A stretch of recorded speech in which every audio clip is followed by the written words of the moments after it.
مسجود حقیقی ہے۔ تو یہ سب باتیں ہر مسلمان دل سے عقیدہ رکھتا ہے اور ان پر یقین رکھتا ہے، اور ہونا بھی چاہیے سب کے نزدیک۔ لیکن کچھ چیزیں ہوتی ہیں جو مختلف فقہی جو ہے وہ اختلاف رائے ہونے کی وجہ سے کچھ لوگوں کے ہاں وہ جائز ہوتی ہیں، یا وہ ان پہ عمل درآمد احکامات پہ کیا جاتا ہے، کچھ کے ہاں وہ جو ہے وہ مستحب ہیں، کچھ مطلب مختلف جو فقہی امام ہیں ان کی جانب سے تھوڑے بہت جو ہے نا وہ اختلاف رائے والے معاملات بھی ہوتے ہیں، مسائل ہوتے ہیں۔ تو معذرت کے ساتھ برادران اسلامی،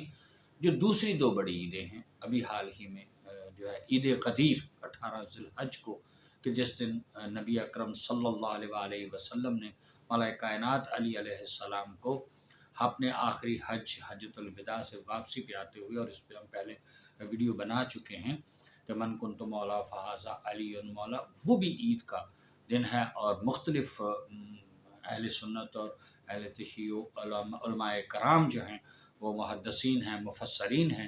وہ بھی اس روز کو بڑی عید قرار دے چکے ہیں۔ اور اس کے بعد ہمارے ہاں جو ہے ایک عید مباہلہ، تو یہ وہ دین ہے عید ہے کہ جس دن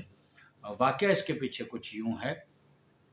کہ کچھ عیسائی لوگ نبی اکرم صلی اللہ علیہ وآلہ وسلم کی بارگاہ میں حاضر ہوتے ہیں، اور ان جو نجران کے جو عیسائی پادری ہوتے ہیں بڑے، اس وقت کے دور کے علماء کرام ہیں، جب ان کو اسلام کی شہرت اور اسلام کی وسعت اور اسلام کے پھیلاؤ کا جب انہیں پتہ چلتا ہے، تو وہ اپنے عقیدے، اپنے مذہب اور مذہب عیسائیت پر، نصرانیت پر کے حوالے سے اس دین اسلام کے بڑھتے ہوئے لوگوں میں جو رجحان تھا، یا لوگوں میں جو اسلام کی اشاعت زیادہ سے زیادہ ہو رہی تھی، جوک در جوک لوگ مسلمان ہو رہے تھے، تو وہ ان لوگوں کو اپنا دین خطرے میں محسوس ہوا، تو وہ اس حوالے سے اپنے تحفظات کی بنیاد پر نبی اکرم صلی اللہ علیہ وآلہ وسلم پر کے پاس مدینے میں تشریف لاتے ہیں، اور پھر کئی 3 دن تک مناظرہ ہوتا رہتا ہے، اور جس میں سب سے اہم بڑی بات جو ہے جس پر کہ وہ حضرت عیسیٰ علیہ السلام کو اللہ کا معاذ اللہ بیٹا کہتے، اور نبی اکرم صلی اللہ علیہ وآلہ وسلم کے جانب سے جو حقیقت میں ان لوگوں کو رہنمائی تھی بحیثیت اللہ کے پاک برگزیدہ آخری اور سید الانبیاء نبی ہونے کے حوالے سے، کہ میں بھی اور میری جو امت ہے، جو مسلمان ہیں، وہ بھی حضرت عیسیٰ علیہ السلام پر ایمان رکھتے ہیں، ان کو اللہ کا نبی مانتے ہیں، اور صاحب کتاب نبی تھے، پیغمبر تھے، لیکن وہ اللہ کی جانب سے برگزیدہ نبی تھے، رسول تھے اللہ کی طرف سے، نہ کہ اللہ کے بیٹے تھے۔ اسی طرح جیسا کہ یہودیوں کے ہاں یا دیگر جو الہامی جو اس وقت کے مذاہب تھے، کہ ان کے نزدیک جیسے حضرت عزیر علیہ السلام کو اللہ کا بیٹا، تو نبی اکرم صلی اللہ علیہ وآلہ وسلم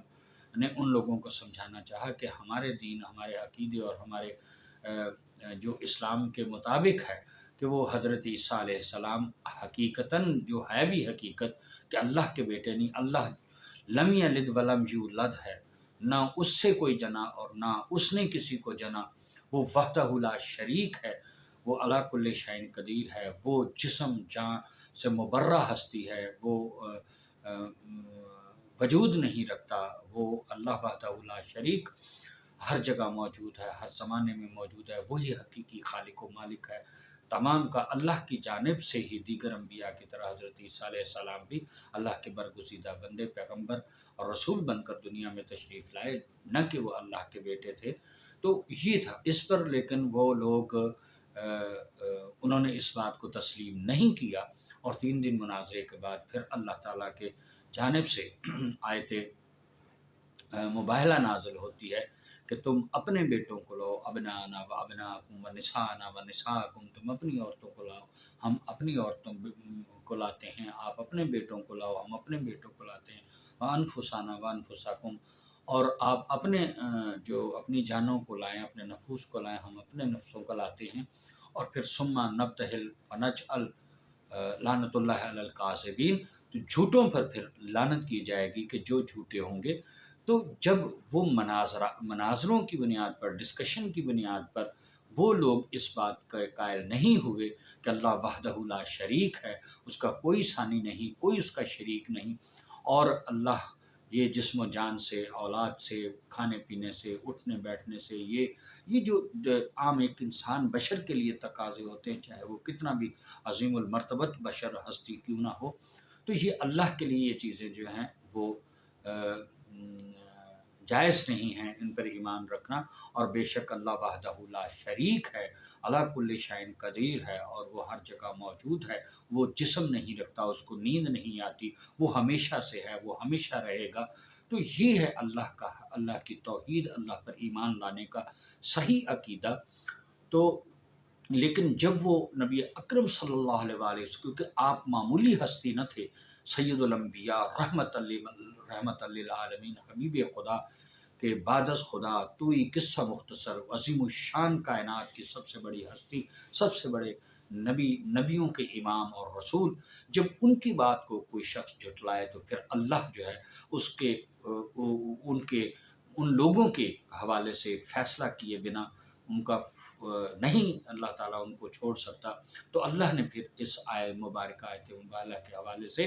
نبی اکرم صلی اللہ علیہ وآلہ وسلم کو ارشاد فرمایا کہ اب ان سے کہیں کہ اب ہم جو ہے وہ آپس میں ہمارا مناظرہ نہیں ہوگا بلکہ مباہلہ ہوگا۔ مباہلے کا مطلب یہ ہوتا ہے کہ ہم جو بھی عقیدہ رکھتے ہیں، اپنے اپنے عقیدے کے مطابق ہم اللہ سے جو ہے نا، اللہ کو اپنا کے حوالے اپنا فیصلہ کرتے ہیں کہ اور دعا کرتے ہیں کہ جو بھی ہم میں سے جھوٹا ہے تو اس پر اللہ کا عذاب نازل ہوگا، اس کو اللہ کی جانب سے ساری دنیا کے سامنے جو ہے وہ سزا ملے گی، جو بھی اللہ ان کے لیے سزا منتخب کرتا ہے، جیسا کہ پہلی امتوں پر بھی عذاب نازل ہوتا رہا، قوموں پر، نسلوں پر، بنی نوح انسان کی مختلف جو باغی ہوتے تھے اللہ اور اس کے جو برگزیدہ نبیوں کے جو باغی لوگ تھے ان پر اللہ اپنا عذاب نازل کرتا آیا۔ تو ان نجران کے یہودیوں کے حوالے سے بھی اللہ وحدہ لا شریک نے نبی اکرم صلی اللہ علیہ وآلہ وسلم کو حکم دیا کہ ان سے مباہلے کے حوالے سے آپ بات کریں کہ آپ اپنے بیٹوں کو لے آئیں، آپ اپنی عورتوں کو لے آئیں، ہم اپنے بیٹوں کو لائیں گے، اپنی عورتوں کو لائیں گے، آپ اپنے نفسوں کو لائیں، ہم اپنے نفسوں کو۔ ایک تو یہ ہے اصل میں واقعہ۔ اور پھر نبی اکرم صلی اللہ علیہ وآلہ وسلم نے یہ اعلان فرمایا اور ان سے کہا کہ آپ مباہلہ کے میدان میں جو ہے وہ اکٹھے ہو جائیں، اور مباہلہ ہمارے ہوگا میدان میں اکٹھے ہو جائیں، تو وہاں مباہلہ یعنی اللہ کی بارگاہ میں ہم دعا کریں گے کہ جو جھوٹے ہیں لعنت اللہ علی الکاذبین، ان پر اللہ کا عذاب نازل ہو، جو بھی جھوٹے ہوں تو اللہ کی لعنت ہو ان پر عذاب کی صورت میں۔ تو اپنی جانب سے نبی اکرم صلی اللہ علیہ وآلہ وسلم اپنے بیٹوں کی جگہ پہ اس پہ تمام محدثین مفسرین متفق ہیں کہ جناب امام حسن اور حسین علیہ السلام کو نبی اکرم صلی اللہ علیہ وآلہ وسلم حضرت امام حسین کو اپنی چھاتی سے لگائے ہوئے اور امام حسن کو اپنی انگلی سے لگائے ہوئے نکلتے ہیں، اور آپ کے پیچھے جناب سیدہ طیبہ طاہرہ بی بی پاک بطول سلام اللہ علیہا نبی اکرم کے قدموں پہ قدم رکھتے ہوئے چلتی ہیں، اور پھر مولا کائنات بطور نفس رسول آپ ان کو لے کے جاتی ہیں۔ اور حالانکہ اس وقت نبی پاک کے ازواج مطہرات بھی تھیں، لیکن کسی اور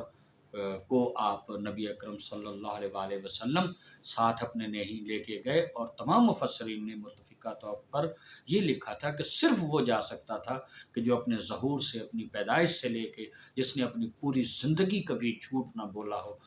اور ایک دن بھی جو ہے وہ اسلام سے باہر نہ رہا ہو، اور مکمل طور پر طہارت کے مصداق ہوں۔ اور پھر یہ تو ہمارا ایمان ہے کہ وہ نورانی ہستیاں تھیں، نبی اکرم صلی اللہ علیہ وآلہ وسلم کے اہل بیت جو درود میں شامل تھے، جناب بی بی پاک طاہرہ طیبہ جن کے بارے میں آیت تطہیر نازل ہو چکی تھی، جن کے بارے میں آیت مودت نازل ہو چکی تھی، تو یہ وہ عظیم الشان ہستیاں تھیں کہ چونکہ آگے جھوٹوں پہ لعنت کرنی تھی تو ایک رتی برابر بھی گنجائش نہیں رکھی جا سکتی تھی کہ کوئی ایسی ہستی ساتھ ہو کہ جو ہاتھ بلند کرے اور جھوٹوں کے حوالے سے کہ اللہ کی بارگاہ میں دعا کریں کہ اللہ ان پر اپنا عذاب نازل کرے، لعنت نازل کرے۔ تو کوئی ایسی ہستی ہو کہ جس کی زندگی کے کسی بھی ایک لمحے میں پہلو میں بھی کوئی ایسی چیز جو ہے وہ شامل ہو، تو یہ آل اطہار کا جو قافلہ ہے، مولا علی علیہ السلام کو اپنا نفس بنا کر اور جناب سیدہ طیبہ طاہرہ کو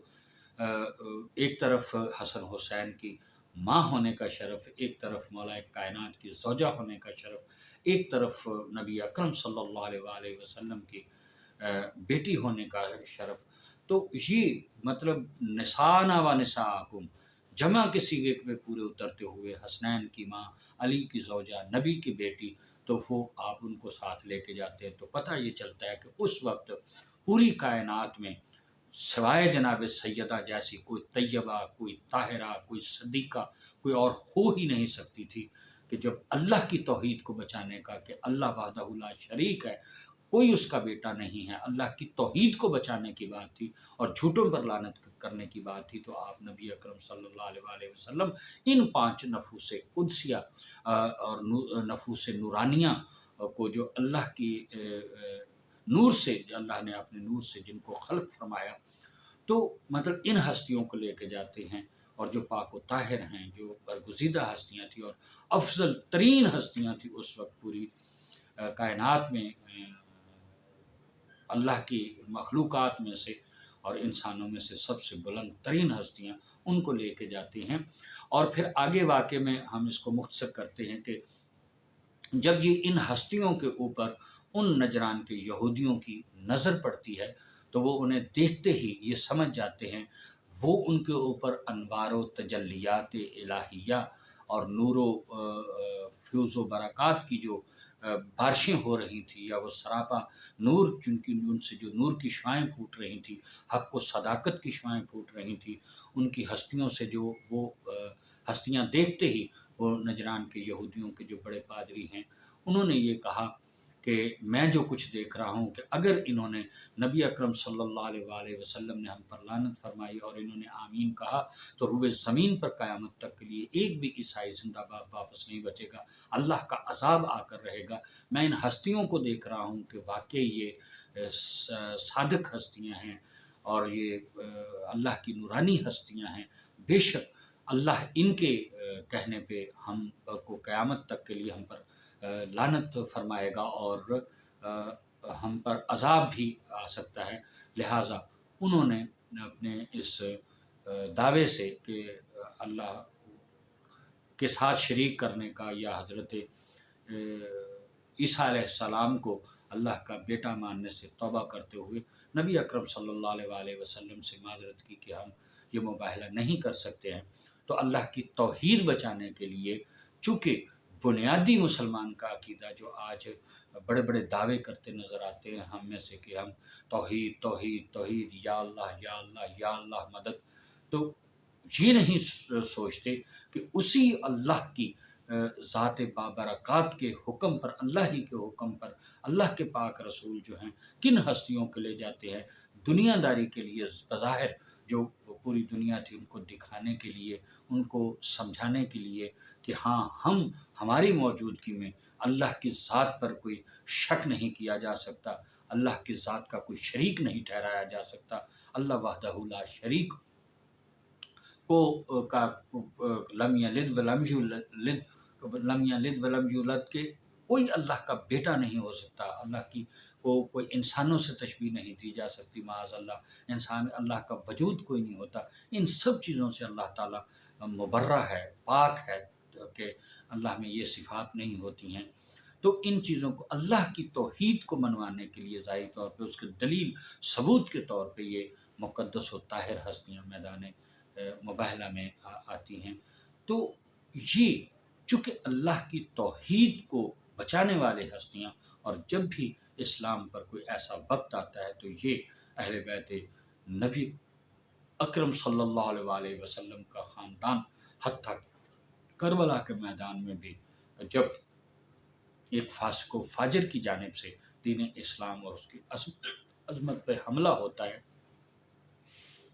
تو یہی اہل بیت رسول میدان میں نکلتے ہیں۔ تو برادران اسلامی اس خوشی، اتنی بڑی خوشی جو ہے، یہ میں اپنے نوجوان دوستوں، بہنوں، بھائیوں کے لیے یہ میری ویڈیو ہے عام سطح پہ آ کے کہ اس کو عید مباہلہ، اتنا بڑا خوشی کا دن، اتنا بڑا اسلام کا یہ واقعہ ہے کہ اس کی یادگار کے طور پہ اس دن خوشی منائی جانی، اور اہل بیت اطہار کی ایک طرف شان جو ہے نا وہ ہمیں سمجھ آتی ہے، نظر آتی ہے، دکھائی دیتی ہے، تو دوسری طرف اللہ وحدہ لا شریک کی توحید کے منوائے جانے کا اتنا بڑا ہمارے نزدیک ایک ثبوت اور واقعہ سامنے آتا ہے۔ تو یہ ہے عید مباہلہ اور عید غدیر کی، جیسا کہ پہلے میں ایک ویڈیو میں آپ کو تفصیلاً آپ سے بات ہو چکی ہے۔ تو اسی طرح برادران اسلامی، اب ہم اس کو عید کیوں کہتے ہیں اور 4 عیدیں کیوں کہتے ہیں، کہ اور ایک تھوڑی سی کنفیوژن اپنے بہن بھائیوں کی، دوستوں کی دور کرنا چاہتا ہوں کہ دیکھیں جو عید الفطر ہے اس کی حقیقت کیا ہے؟ عید الفطر در حقیقت وہ دن ہے کہ جس دن جو ہے وہ آپ پورا مہینہ اپنی تقوی اور پرہیزگاری کے ساتھ، عبادت اور ریاضت کے ساتھ، اللہ کے حکم کے مطابق روزے رکھ کر، بھوک اور پیاس اور تقوی کے بعد جب ہے ان کی قبولیت، ان کے مکمل ہونے پر بطور شکرانے کے خوشی مناتے ہیں کہ ہمیں اللہ نے اس رمضان شریف کی سعادتوں سے نوازا، اور ہم نے احسن طریقے سے اپنی استطاعت کے مطابق اللہ کے اس حکم کی فرما برداری کرتے ہوئے اس مہینے کو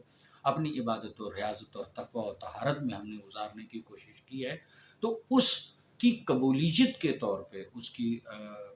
رمضان شریف کی سعادتوں کو مکمل کیے جانے کی خوشی میں، کہ اس میں زیادہ سے زیادہ تلاوت قرآن پاک ہوتی ہے، روزے رکھے جاتے ہیں، نمازیں پڑھی جاتی ہیں، نفلی اور سنت کی جو نمازیں ہیں، اعمال ہیں، جو نوافل ہیں، وہ سارے ان میں اضافہ ہو جاتا ہے عبادتوں میں۔ اور پھر اسی رمضان المبارک میں شب قدر جیسی ایک عظیم و شان جو شب ہے کہ 1000 مہینوں سے بہتر، ایک 1000 مہینوں کے برابر نہیں، وہ 1000 مہینوں سے، ہمارے بہت سارے دوست یہ بھی نہیں جانتے ہیں کہ شب قدر، شب معراج، شب برات، ان میں کیا فرق ہے۔ تو یہ بھی میں آپ کو بتاتا چلوں کہ یہ رمضان شریف میں جو ہوتی ہے، جس میں قرآن پاک جو ہے وہ اس کا نزول ہوا،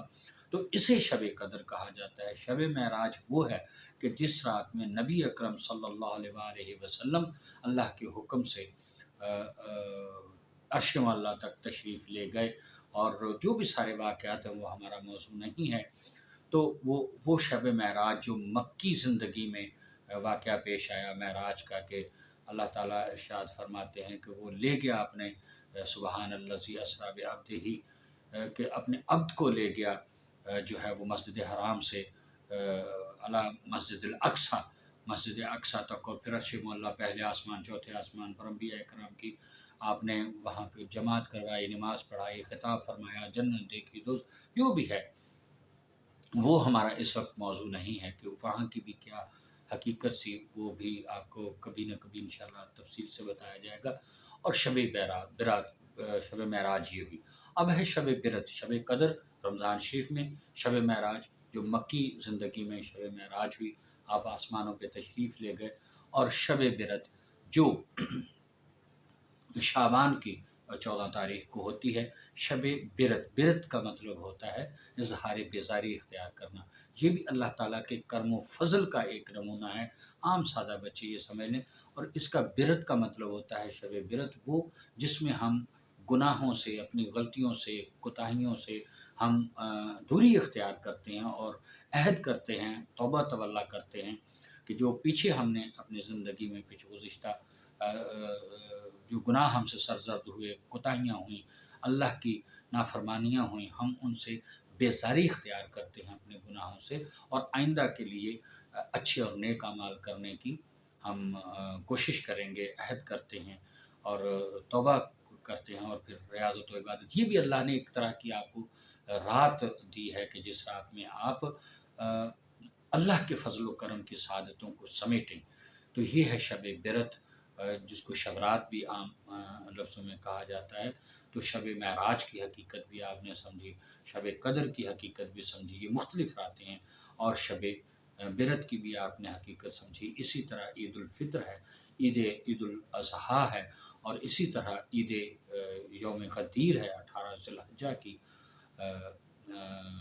یہ تقریباً 18 دن بعد عید الاضحیٰ یا عید قربانی کے بعد، اور پھر اس کے بعد یہ آپ کا آ جاتا ہے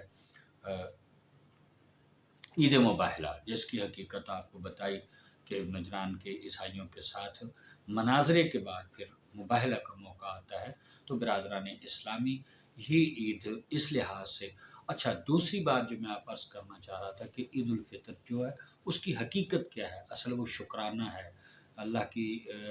جو عبادت ریاضت میں مہینہ رمضان کا، اس کے مکمل ہونے پہ یا اس کی سعادتیں سمیٹنے کے بعد ہم خوشی کے اظہار کے لیے عید ہوتی ہے۔ لیکن چونکہ ہم مسلمان آل نبی اولاد علی سے محبت رکھتے ہیں، ان کی محبت اللہ نے قرآن میں واجب قرار دی ہے، تو چونکہ 21 رمضان المبارک مولا کائنات علی علیہ السلام کی شہادت ہے، تو وہ ہستی جو اہل بیت رسول کی محبت اور ان کی مودت اور ان سے عشق و محبت اور ان سے لگاؤ اور ان سے خدا کی جانب سے جو ہے نا وہ ہم پہ فرض کی گئی ہے، ان کی مودت جو ہے وہ اجر رسالت کے طور پہ وہ ہستیاں ان سے ان کی محبت و مودت مقام رکھتی ہے اجر رسالت کا، یعنی گویا اسلام کے احکامات پہ، اسلام کی جتنی بھی سعادتیں ہیں ان کو، ان کا عوض اگر کوئی ہے تو وہ ہے اجر رسالت۔ اللہ نے فرمایا قُلْ لَا أَسْأَلُكُمْ عَلَيْهِ أَجْرًا إِلَّا الْمَوَدَّةَ فِي الْقُرْبَى، کہ میرے محبوب ان سے فرما دیجئے کہ ہم نے یہ جو آپ کو انسانوں کو بت پرستی سے، شرک سے، برائیوں سے، چوری سے، زناکاری سے، ان غلط کاموں سے آپ کو ہٹا کے دین اسلام کی سعادت بخشی ہے اور دین اسلام کا راستہ دیا ہے، قرآن دیا ہے، سید الانبیاء کی امت میں آپ کو پیدا کیا ہے، تو اس کا ہم کوئی معاوضہ نہیں لیتے الا المودۃ فی القربیٰ کے بجائے اس کے ماں سوائے اس کے کہ آپ اہل بیت رسول سے، آل طہار سے محبت کریں، اور یہی وہ اہل بیت رسول ہیں جن کے بارے میں الحسن والحسین سید شباب اہل الجنہ، یہی وہ اہل بیت ہیں جن کے بارے میں کہ الذکر علی عبادہ، علی کا ذکر کرنا عبادت ہے، اپنی محفلوں کو علی کے ذکر سے زینت دو، اور الفاطمہ تو سیدۃ نساء العالمین، الفاطمہ تو بضعۃ منی، فاطمہ میرا ٹکڑا ہے، میری رسالت کا ٹکڑا ہے، میں محمد مصطفیٰ کا ٹکڑا ہے، یہ پنجتن پاک جوانان جنت کے سردار ہیں، یا علی تقسیم النار والجنہ، جنت اور جہنم کو تقسیم کرنے والے ہیں۔ تو یہ برگزیدہ ہستیاں جو ہیں ان کی جن کی ہم پر مودت و محبت فرض کی گئی، ان کی ایک عظیم الشان ہستی نبی اکرم صلی اللہ علیہ وسلم کے بعد کہ ہر کوئی مصطفیٰ ہی رہا، مصطفیٰ کے بعد علی مولا مشکل کشا شیر خدا شہنشاہ بادشاہ کی شہادت کم بڑا سانحہ نہیں، اور مسلمانوں بظاہر کلمہ گو بدبخت اور منافق مسلمانوں کے ہاتھ، فاسق و فاجر مسلمانوں کے ہاتھوں جو ہے وہ، اور خوارج کے ہاتھوں جو ہے وہ، اپنے زمانے کے بدبخت ترین لوگوں کے ہاتھوں جو بظاہر کلمہ پڑھنے والے نظر آتے، مولا کائنات کی شہادت کی بنیاد پر کہ وہ عید بے شک ہم وہ رمضان کے ساتھ تھے روزے، وہ ساری سعادتوں اور عبادتوں سے مستفید ہوتے ہیں، واجب ہوتی ہے، ہونا چاہیے، اور لیکن عید کی خوشیوں میں چونکہ مولا کائنات اہل بیت آل نبی اولاد علی کے گھر کے لیے یہ بہت بڑا عظیم سانحہ ہے، اور ان کے ماننے والوں کے لیے، اور بہت بڑا اسلام کا یہ بھی ایک سیاہ دن بات بن جاتی ہے کہ مولا کائنات جیسی ہستی کو شہید کر دیا گیا، تو مطلب یہ بہت بڑا سانحہ ہونے کی وجہ سے اس دن وہ پوری طرح خوشیاں نہیں منائی جا سکتی۔ اسی طرح عید الاضحیٰ کے موقع پہ حضرت مولا امام حسین علیہ السلام اپنے قافلے کے ساتھ حج کو اپنے عمرے میں بدل کے تو وہ کوفے کی طرف رواں دواں ہیں، اور جب وہ کوفے کے قریب پہنچتے ہیں میدان کربلا کی طرف ان کو مجبوراً روکا جاتا ہے، تو انہیں اطلاع ملتی ہے کہ عید الاضحیٰ یعنی کہ جو چاند رات وہ عید الاضحیٰ کی ایک 9 ذی الحجہ ہے، حج والا دن ہے، تو وہ سرکار کو یہ خبر ملتی ہے کہ اس دن حضرت مسلم ابن عقیل جو امام حسین علیہ السلام کے نہ صرف سفیر تھے کوفے میں بلکہ ان کے چچا زاد بھائی بھی تھے، تو ان کی شہادت ہوتی ہے اور المناک شہادت ہوتی ہے، اور وہ بھی بے انتہائی بے دردی کے ساتھ ان کو شہید کر دیا جاتا ہے دارالعمارہ کی اوپر چھت پہ سے گرا کے۔ تو ان کی شہادت کی خبر تو ظاہر سی بات ہے کہ وہ بھی آل نبی اولاد علی کے لیے کوئی کم بڑا سانحہ دکھ کا باعث نہیں، وہاں پہ بھی آپ خوشی نہیں کر سکتے۔ اور ویسے بھی دیکھا جائے تو حضرت اسماعیل علیہ السلام کی قربانی جو ہے وہ بھی حضرت اسماعیل، انہوں نے تو اپنی طرف سے اپنے بیٹے کی قربانی پیش کر دی، جسے اللہ نے ذبح عظیم میں تبدیل کر دیا، جو بعد آخرین والوں کے لیے چھوڑ دی گئی، جیسا کہ امام حسین علیہ السلام نے اپنے کڑی الجماع علی اکبر کی قربانی پیش کی، جناب 6 مہینے کا حضرت علی اصغر کی قربانی پیش کی، حضرت عباس اور ان کے جو بھی رفقائے کار تھے، اہل بیت رسول کی عظیم الشان ہستیاں تھیں، انتہائی جتنا بھی اس کے اوپر گریہ کیا جا سکے وہ ہمارا، چونکہ اس وقت مصائب ہمارا نہیں پڑ رہے ہیں، لیکن جتنا بھی اس پہ دکھ اور کا اظہار کیا جا سکے اور جس بھی انداز سے کیا جا سکے وہ کم ہے۔ تو بہرحال یہ ایک بڑا عظیم سانحہ تھا۔ تو اس جیسا کہ ابھی عید الاضحیٰ کے 20 دن بعد ہی محرم کا ایام شروع ہو جاتے ہیں، اور میدان کربلا کے حوالے سے اور یوم شہادت جو کہ ایام شروع ہو جاتے ہیں اہل بیت رسول کے صلی اللہ علیہ وآلہ وسلم، تو وہ عید بھی، تو پھر ان دونوں عیدوں کے ان عظیم سانحات کے بعد ہمارے لیے بحیثیت ایک مسلمان کے، مومن کے، عاشق رسول ہونے کے ناطے ہمارے پاس عید غدیر کہ مولا کائنات کو لاکھوں کے مجمع میں صحابہ کرام میں یہ اعلان کیا جاتا ہے کہ من کن تو مولا ہو، جس کا میں محمد مولا ہوں، ہر کسی کے نہیں ہے، مولا کائنات اس کے مولا ہیں جو اپنے آپ کو، جو محمد مصطفیٰ کو اپنا مولا سمجھتا ہے، جس کے مولا محمد مصطفیٰ ہیں ان کے مولا کائنات علی علیہ السلام ہیں۔ تو یہ بہت عظیم خوشی کا دن بنتا ہے، جس کو ہم عید کا مطلب کیا ہوتا ہے؟ عید کا مطلب ہی خوشی کا اظہار کرنا ہے۔ اور پھر جیسا کہ میں آپ کو تفصیل سے بتا چکا کہ عید مباہلہ جو ہے، یعنی وہ کہ جب اللہ کی توحید کے لیے اہل بیت رسول ابنانا و ابناکم و نسانا و نساکم و انفسنا انفسکم کی تفسیر بن کر وہ عیسائیوں کو جو ہے ان کا آئینہ دکھانے کے لیے جاتے ہیں اور اس میں کامیاب ہوتے ہیں، تو وہ ایک بڑا خوشی کا دن ہے۔ تو یہ ہے میرے بھائیوں، اب آپ کو کیا پتہ چلا کہ مسلمانوں کے ہاں دو عیدیں نہیں بلکہ 4 عیدیں ہیں، اور وہ عید الفطر ہے، عید الاضحیٰ ہے، عید غدیر ہے اور عید مباہلہ ہے۔ اسی طرح آپ نے تھوڑا سا مختصر تعارف حاصل کیا کہ ایک شب معراج ہے، شب قدر ہے اور شب برت ہے، یہ بھی 3 مختلف راتیں ہیں۔ اللہ تعالی ہم سب کو کہ صحیح بات سوچنے، سمجھنے اور صحیح معنی میں دین اسلام پر عمل کرنے کی توفیق عطا فرمائے۔ الہی آمین ثم